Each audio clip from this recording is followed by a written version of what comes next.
வணக்கம் நண்பர்களே.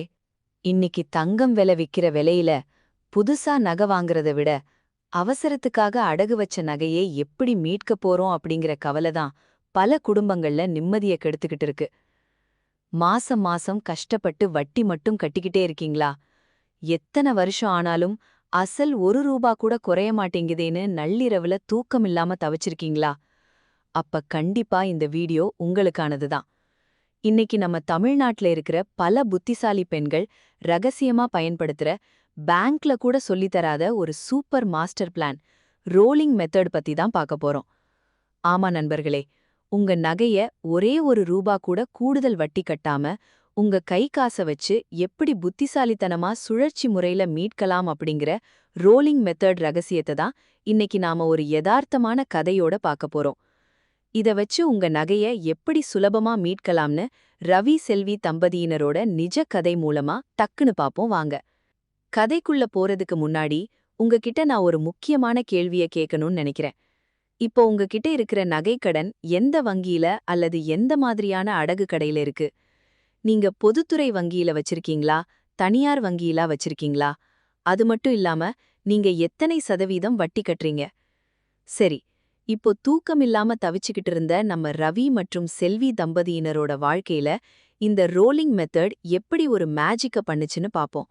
வாங்க கதைக்குள்ள போகலாம். நம்ம கதையோட நாயகி செல்வி. அவங்க கணவர் ரவிக்கு 30,000 சம்பளம். மகளோட படிப்புக்காக 3 வருஷத்துக்கு முன்னாடி 10 சவரன் நகைய பேங்க்ல 2 லட்சம் ரூபாய்க்கு அடகு வச்சாங்க. 3 வருஷமா வட்டி மட்டும்தான் கட்ட முடிஞ்சது, அசல தொடவே முடியல. அப்பதான் செல்வி ஒரு புத்திசாலித்தனமான ஐடியா பண்றாங்க. அதுதான் இந்த ரோலிங் மெத்தட். அது என்னங்க ரோலிங் மெத்தட்? பேங்க்ல இருக்கிறவங்க கூட நமக்கு சொல்லித்தராத, பலரும் ரகசியமா வச்சிருக்கிற அந்த மாஸ்டர் பிளான் என்ன? இதோ செல்வி அவங்க வீட்டுக்காரருக்கு புரிய வைக்கிற மாதிரி நமக்கும் ரொம்ப தெளிவா விளக்குறாங்க, கவனிங்க. செல்வி கேக்குறாங்க, ஏங்க, நம்மகிட்ட மொத்தம் 10 சவரன் நகை இருக்கு. நாம வாங்கின அசல் கடன் 2 லட்சம் ரூபாய். இப்போ நம்மகிட்ட மொத்தமா 2 லட்சம் ரூபாய் பணம் இல்லைதான். ஆனா நம்மால மாசம் ஒரு 4,000 அல்லது 5,000 ரூபாய் எப்படியாவது கஷ்டப்பட்டு அசல் கட்ட சேமிக்க முடியும் இல்லையா? ரவி சொல்றார், ஆமா செல்வி, வட்டி போக எப்படியாவது கஷ்டப்பட்டு மாசம் ஒரு 5,000 ரூபாய் அசல் கட்ட ஒதுக்கிடுவேன். ஆனா 2 லட்சம் ரூபாய் கடனுக்கு இந்த 5,000 ரூபாய் எப்படி பத்தும்? எப்படியும் கடனை அடைக்க வருஷக்கணக்குல ஆகுமே. இங்கதான் செல்வி அந்த புத்திசாலித்தனமான மாஸ்டர் பிளான சொல்றாங்க. அடுத்த தடவை பேங்க்குக்கு போகும்போது இந்த 10 சவரன் நகையையும் ஒரே கடனா சிங்கிள் லோன் அக்கவுண்டா புதுப்பிக்காதீங்க. அதே 2ஆ பிரிங்க. கணக்கு ஏ 1 லட்சம் ரூபாய் கடன், கணக்கு பி 1 லட்சம் ரூபாய் கடன். இப்படி 2 தனித்தனி லோன் அக்கவுண்டா மாத்துங்க அப்படின்னு சொல்றாங்க. இப்போ பிளான் என்னன்னா, 2 அக்கவுண்ட்டுக்கும் மாசா மாசம் கரெக்டா வட்டி கட்டிட்டே வரணும். ஆனா நம்மகிட்ட இருக்கிற அந்த கூடுதல் 5,000 ரூபாய் அசல் பணத்தை 2 அக்கவுண்ட்லயும் போட்டு பிரிக்கக்கூடாது. ஏதோ ஒரு அக்கவுண்ட்டை மட்டும், அக்கவுண்ட் ஏய டார்கெட் செஞ்சு அதுல மட்டும்தான் அசலா கட்டிக்கிட்டே வரணும். இன்னொரு அக்கவுண்ட்டுக்கு வெறும் வட்டி மட்டும் கட்டுனா போதும். இப்படி மாசம் 5,000 ரூபாய் வீதம் தொடர்ந்து கட்டுனா வெறும் 10 மாசத்துல முதல் அக்கவுண்ட்ல 50,000 ரூபாய் அசல் குறைஞ்சிடும். அப்போ அந்த முதல் அக்கவுண்டோட அசல் கடன் வெறும் 50,000 ரூபாயா பாதியா குறைஞ்சு நிக்கும். நண்பர்களே, இந்த இடம்தான் ரொம்ப முக்கியம். செல்வி சொன்ன இந்த பிளான் உங்களுக்கு எப்படி தோணுது? நீங்க இதுவரைக்கும் உங்க நகைக்கடனை இப்படி பிரிச்சு லோன் வாங்கியிருக்கீங்களா? சரி, இப்போ முதல் அக்கவுண்ட்ல அசல் 50,000 ரூபாயா குறைஞ்சதுக்கப்புறம் செல்வி எப்படி அந்த 5 சவரன் நகைய மீட்டு வீட்டுக்கு கொண்டு வராங்க? அந்த மேஜிக்க அடுத்த பகுதியில் பார்ப்போம். இப்போ கரெக்டா 10 மாசம் முடிஞ்சிருச்சு நண்பர்களே. செல்வி சொன்னபடியே அந்த முதல் அக்கவுண்ட்ல அசல் இப்போ 50,000 ரூபாயா குறைஞ்சு நிக்குது. இப்போ ரவி என்ன பண்றார் தெரியுமா? மாசம் 5,000 ரூபாய் அசல் கட்டினது போக இந்த 10 மாசத்துல வீட்டு செலவை இன்னும் கொஞ்சம் சுருக்கியோ அல்லது ஒரு சின்ன தீபாவளி சீட்டு பணத்தை பெற்றோ எப்படியோ கஷ்டப்பட்டு அந்த மீதி இருக்கிற 50,000 ரூபாய ரெடி பண்ணிடுறார். நேரா பேங்க்குக்கு போய் அந்த முதல் அக்கவுண்ட்டை முழுசா க்ளோஸ் பண்ணிட்டு இதோ அந்த 5 சவரன் நகைய வெற்றிகரமா மீட்டு கைக்கு வாங்குறார். அப்பாடா, 3 வருஷமா நம்ம கண்ணிலே காட்டாம பேங்க் லாக்கர்ல தூங்குன நம்ம குடும்ப நகையில பாதி நகை, அதாவது 5 சவரன் இப்போ நம்ம கைக்கு வந்துடுச்சுங்க அப்படின்னு செல்வி கண்ணுல ஆனந்த கண்ணீரோட அந்த நகைய தன் நெஞ்சோட அணைச்சிக்கிறாங்க. ஆனா கதை இதோட முடியல நண்பர்களே. ஏன்னா நிஜமான ரோலிங் மேஜிக் இப்பதான் ஆரம்பிக்க போகுது. இங்க தான் நான் உங்ககிட்ட ஒரு புத்திசாலித்தனமான கேள்வியே கேட்ட போறேன். இப்போ செல்வி கைக்கு 5 சவரன் நகை வந்துடுச்சு. ஆனா இன்னும் 5 சவரன் நகை பேங்க்ல 1,00,000 கடனோட அப்படியே தான் இருக்கு, அக்கவுண்ட் பி. இப்போ உங்ககிட்ட இந்த 5 சவரன் நகை கையில இருந்தா நீங்க அடுத்து என்ன பண்ணுவீங்க? ஆப்ஷன் ஏ, அப்பாடா பாதி நகை கைக்கு வந்துடுச்சேன்னு அத அப்படியே பீரோல வச்சு பூட்டிட்டு மீதி 5 சவரனுக்கு எப்பவும் போல வட்டி மட்டும் கட்டுவீங்களா? இல்ல இந்த நகைய வச்சு அடுத்து ஏதாச்சும் பண்ண முடியுமான்னு யோசிப்பீங்களா? உங்களுடைய பதில உடனே கீழே இருக்கிற கமெண்ட் பாக்ஸ்ல சொல்லுங்க. நம்மள பல பேர் ஆப்ஷன் ஏ படி பீரோல தான் வைப்போம். ஆனா நம்ம புத்திசாலி செல்வி அப்படி பண்ணல. இந்த 5 சவரன் நகைய வச்சு பேங்க்ல இருக்கிற அந்த மீதி 1,00,000 கடனை ஒரே ஒரு வாரத்துல எப்படி மொத்தமா முடிக்கிறாங்கன்னு அடுத்த சீன்ல பாப்போம். கவனிங்க, இதுதான் ரொம்ப முக்கியம்.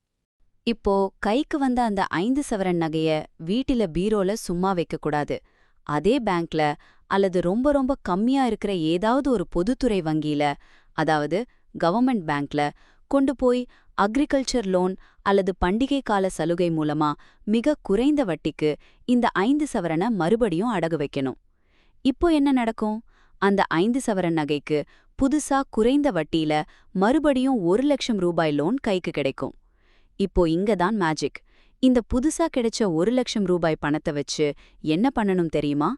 இன்னும் பழைய வங்கியில அதிக வட்டியில மாட்டிக்கிட்டு இருக்கிற நம்ம இரண்டாவது அக்கவுண்டான பி அக்கவுண்டான அந்த 1,00,000 கடனை ஒரே பேமெண்ட்ல ஒரே நிமிஷத்துல க்ளோஸ் பண்ணிடணும். இப்போ என்னாச்சுன்னு பாத்தீங்களா? அங்க அதிக வட்டியில மாட்டிக்கிட்டு இருந்த அந்த இரண்டாவது 5 சவரன் நகையும் ரிலீஸ் ஆகி இப்போ நம்ம கைக்கு வந்துடும். அதாவது புதுசா ₹1 கூட உங்க கைய விட்டு போகாம பழைய அதிக வட்டி லோன் முடிஞ்சு உங்க மொத்த நகையும் இப்போ மிக குறைந்த வட்டி உள்ள ஒரே ஒரு லோனுக்கு கீழே வந்துடும். நண்பர்களே, இந்த தந்திரம் உங்களுக்கு எப்படி இருக்கு? உங்கள எத்தனை பேருக்கு இந்த லோன் சுழற்சி முறை தெரியும்? அல்லது உங்கள யாராச்சு உங்க பழைய அதிக வட்டி நகைக்கடனை வட்டி குறைந்த பொதுத்துறை வங்கிகளுக்கு மாத்தி லாபம் பார்த்திருக்கீங்களா? உங்க அனுபவத்தை மறக்காம கீழே கமெண்ட்ல சொல்லுங்க. ஏன்னா உங்க கமெண்ட்ஸ் நகைக்கடனால தவிச்சுக்கிட்டு இருக்கிற இன்னும் பல நடுத்தர குடும்பங்களுக்கு ஒரு பெரிய நம்பிக்கையையும் விழிப்புணர்வையும் கொடுக்கும். சரி, இப்படி 2வது நகையும் கைக்கு வந்ததுக்கு அப்புறம் மொத்த கடனையும் அவங்க எப்படி முழுசா முடிக்கிறாங்கன்னு அடுத்த சீன்ல பாப்போம். 2வது 5 சவரன் நகையும் இப்போ உங்க கைக்கு வந்துடுச்சு. கையில இருக்கிற நகையையும் பணத்தையும் வச்சு இப்படி புத்திசாலித்தனமா மாத்தி மாத்தி ரோலிங் பண்ணும்போது என்ன நடக்குது? நீங்க புதுசா உங்க கைய விட்டு பெருசா வட்டி கட்டாமலேயே உங்க பழைய அதிக வட்டி கடன்கள் எல்லாமே ஒவ்வொன்றா முடிஞ்சு உங்க மொத்த நகையும் இப்போ வட்டி ரொம்ப ரொம்ப கம்மியான ஒரே ஒரு அக்கவுண்ட்டுக்கு கீழே வந்துடுது. இதனால என்ன லாபம் தெரியுமா? நீங்க மாசம் மாசம் கட்டிட்டு இருந்த வட்டி தொகை இப்போ பாதியா குறைஞ்சிடும்.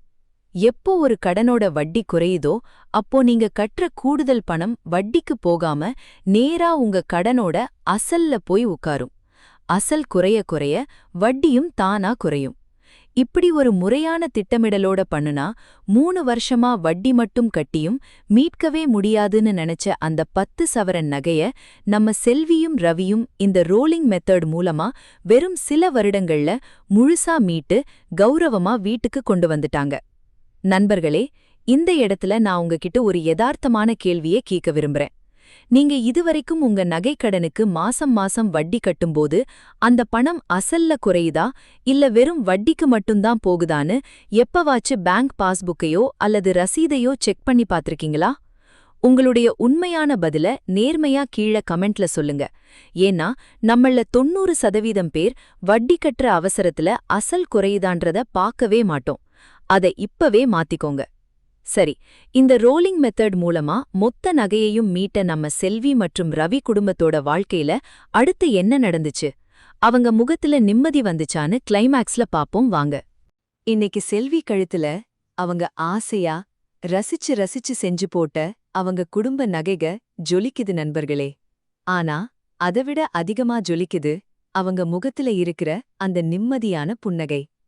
நண்பர்களே, அவசரத்துக்காக நகை அடகு வைக்கிறதொன்னும் தப்பில்லைங்க. அது நம்ம சூழ்நிலை. ஆனா வருஷக்கணக்கா அதுக்கான வட்டிய மட்டுமே கட்டி நம்ம ரத்தத்தையும் வேர்வையையும் வோல்ட்டா மாத்தி பேங்க்காரங்களையும் அடகு கடைக்காரங்களையும் பணக்காரனாக்குறது தான் நாம பண்ற மிகப்பெரிய தப்பு. கடன் வாங்குறத விட அதை எப்படி புத்திசாலித்தனமா அடைக்கப் போறோன்ற தெளிவுதான் முக்கியம். நம்ம செல்வி மாதிரி கொஞ்சம் புத்திசாலித்தனமா திட்டமிட்டா பேங்க் லாக்கர்ல தூங்குற நம்ம வீட்டு லக்ஷ்மிய நாமளே ரொம்ப சீக்கிரமா கௌரவமா நம்ம வீட்டுக்கு கூட்டிட்டு வந்துடலாம். உங்க குடும்பத்துல நீங்க ஆசையா வாங்கின நகை இப்போ எத்தனை வருஷமா பேங்க்லயோ அல்லது அடகு கடையிலயோ மாட்டிக்கிட்டு இருக்கு? அத மீட்க முடியாம நீங்க எத்தனை மாசம் வட்டி மட்டும் கட்டி தவிச்சிருக்கீங்களா? இந்த வீடியோவ பார்த்ததுக்கு அப்புறம் உங்க நகையையும் இந்த ரோலிங் மெத்தட் மூலமா சீக்கிரம் மீட்டிடுவோன்ற நம்பிக்கை உங்களுக்குள்ள வந்திருக்கா? உங்க மனசுல தோன்ற அந்த உண்மையான உணர்வ எனக்கு நம்பிக்கை இருக்கு அல்லது உங்க நகை எத்தனை வருஷமா அடகில் இருக்குன்ற விபரத்த கீழே கமெண்ட்ல பகிர்ந்துக்கோங்க. உங்க கமெண்ட்ஸ் உங்கள மாதிரி தவிச்சுக்கிட்டு இருக்கிற இன்னும் 1000 நடுத்தர பெண்களுக்கு ஒரு பெரிய உத்வேகத்தை கொடுக்கும். நண்பர்களே, இன்னைக்கு நாம பார்த்த இந்த ரோலிங் மெத்தட் உங்களுக்கு எந்த அளவுக்கு பயனுள்ளதா இருந்தது? இந்த தந்திரத்தை பயன்படுத்தி உங்க வீட்டு நகையையும் நீங்க மீட்க போறீங்களா? இந்த வீடியோ உங்களுக்கு ஒரு புதிய விழிப்புணர்வை தந்ததுன்னு நீங்க நம்புனா உடனே இந்த வீடியோவுக்கு ஒரு லைக் பண்ணிட்டு உங்க மனசுல தோணுனத கீழே கமெண்ட்ல சொல்லுங்க.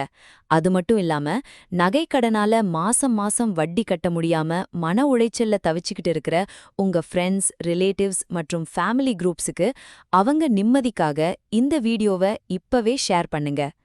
இதே மாதிரி உங்க குடும்ப பொருளாதாரத்தை உயர்த்துற பல சூப்பரான நிதி மேலாண்மை ரகசியங்களை நீங்க தொடர்ந்து தெரிஞ்சுக்க மறக்காம நம்ம சேனலுக்கு சப்ஸ்கிரைப் பண்ணிட்டு பக்கத்துல இருக்கிற பெல் ஐகானையும் கிளிக் பண்ணிடுங்க.